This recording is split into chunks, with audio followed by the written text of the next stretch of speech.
Good morning, everybody. It's Thursday, August 31st, 5:28 a.m. Central Time. Grain markets are lower this morning. December corn futures down 0.75 cents at 4.80. November soybeans down 4.5 at 13.82 and a quarter. December Chicago wheat down 8 at 5.99. December Kansas City wheat down 10 3/4 at 7.21.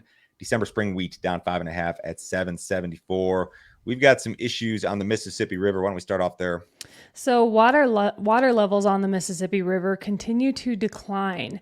Due to a lack of rain throughout the river valley, levels could approach the record lows that were seen in October of last year.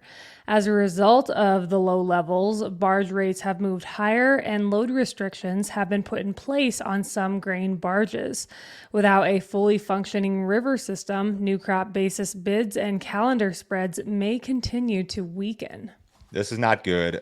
We've already got export problems, right? We've got a poor looking book of corn sales for new crop. We've got a poor looking book of soybean sales for new crop. To get specific about it, your new crop book of corn sales is off 16% versus the same period last year. New crop book of soybean sales off 30%.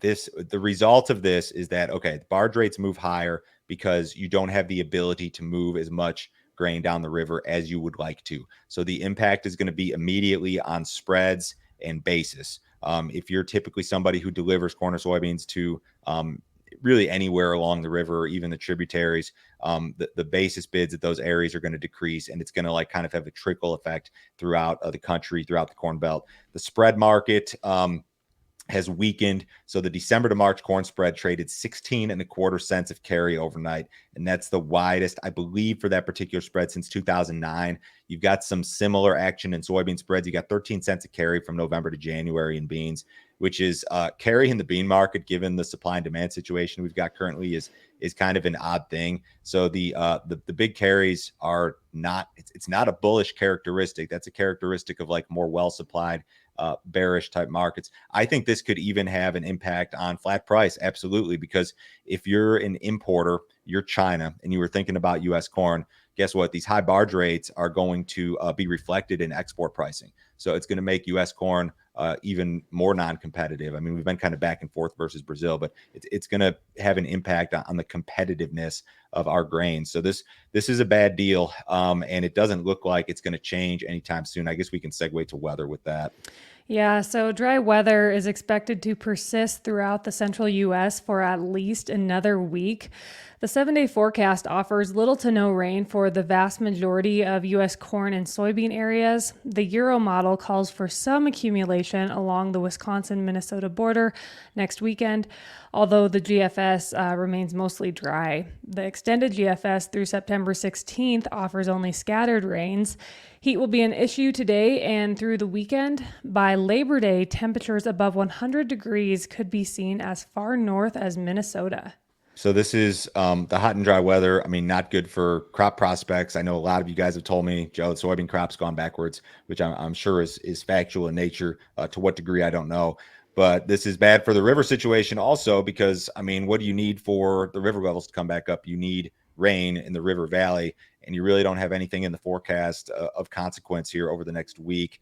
The Euro says maybe you see some stuff in this northern river valley area like Wisconsin, Minnesota border, but GFS says no. So the forecast is not good for a number of reasons. It's not good in regard to crop potential, but it's also not good in regard to demand. So not ideal here. So if you guys are not already subscribed to our premium content, you need to check it out. Joe, can you tell me about the video you did with Brian yesterday? Brian Split was on yesterday. Brian's great with charts. We ran through corn charts, soybean charts, wheat charts. Wheat was what we led off with because wheat futures, whether it's HRW, SRW, spring wheat, those contracts all made fresh calendar year lows just this week. So we explored some potential downside targets. We looked at upside targets too. What are some, areas to consider in terms of cash sales for each crop, those sort of items. If you guys want to see the premium stuff, new video every day, email blasted out at 5 a.m. Central Time every single morning. We get up super early and throw this stuff together. Make sure that we include the overnight headlines, overnight weather changes, all of that. This is a $50 per month subscription. You can cancel at any time. No other fee, no other obligation. Nobody will try to sell you anything else. Just a ton of info direct from us, guys. Takes like a minute to sign up. You can do it on your phone or computer, either way. U.S. ethanol production fell to its lowest level since May. Weekly output of 1.01 million barrels was down 4% compared to last week and down 2% versus the same week last year. Ethanol stocks were pegged at 21.6 million barrels.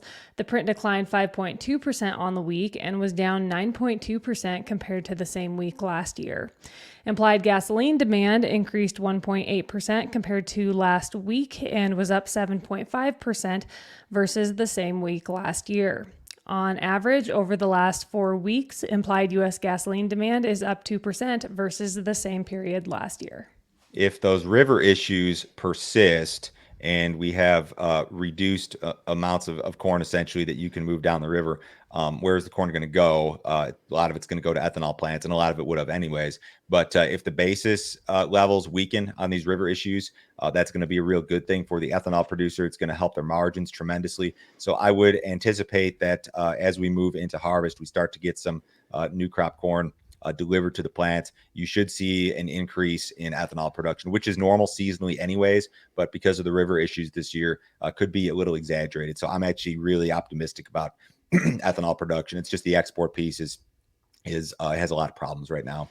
USDA reported a flash sale of soybeans on Wednesday. U.S. exporters sold 266,000 metric tons of soybeans to unknown destinations for delivery during marketing year 23-24. Since the beginning of August, exporters have sold 2.02 million metric tons of soybeans through 9 flash sales.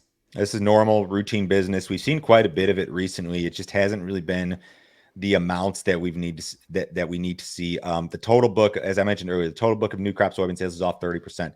Chinese purchases of U.S. soybeans for the new crop marketing year are down 48% from the same period last year, and a lot of that has to do with a tight U.S. situation, and Brazil, of course, had a huge crop last year. But we need to continue to see this. It's routine business. These sales of this size are not going to rally the market. It's not a material or consequence amount that you're going to like rally on one day or the next, So, Moscow is proposing an alternative to the Black Sea grain deal.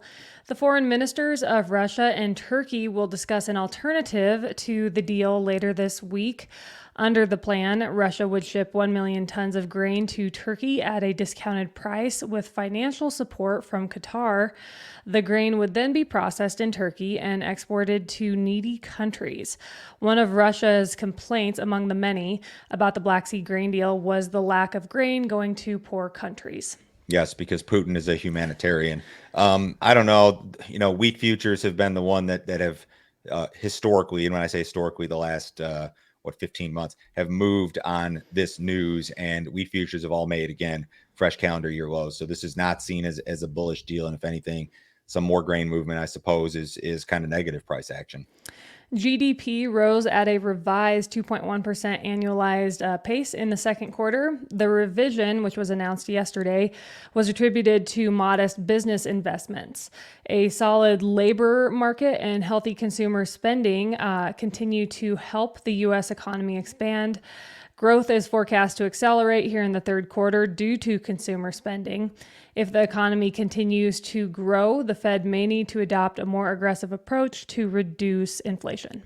Yeah, I love the last line of this tear sheet here. The Fed may need to take a more aggressive approach to inflation if the economy continues to expand. God forbid the economy expands. I mean, we know that the Fed wants to tame inflation, and that's all well and good. But I mean, they almost made it sound like they're looking for a recession here. And a recession, like historically, had been defined as 2 consecutive quarters of negative GDP. And we actually saw that last year. They didn't call it a recession, though. It was like an unofficial recession. So we're still positive in terms of economic growth. I know a lot of people think we're going to be negative eventually, and there's still the recession doomsdayers out there. Maybe that's what happens. I don't know, but we're not seeing it right now. What did cattle do yesterday? Cattle futures closed lower on Wednesday. Feeder cattle futures closed an average of 125 lower. Live cattle, they were down $1.41 lower on average. Choice box beef ended the day at $315.11. That was up 75 cents. And select ended the day at $289.53. That was down 15 cents. Outside markets fairly quiet this morning. U.S. dollars up, stocks are up just a little bit. The S&P's up 5, the Dow's up 120. Bonds a little bit higher. Crude oil is up 48 cents in the October WTI at 82.11. Have a great day, guys. We'll talk to you Friday.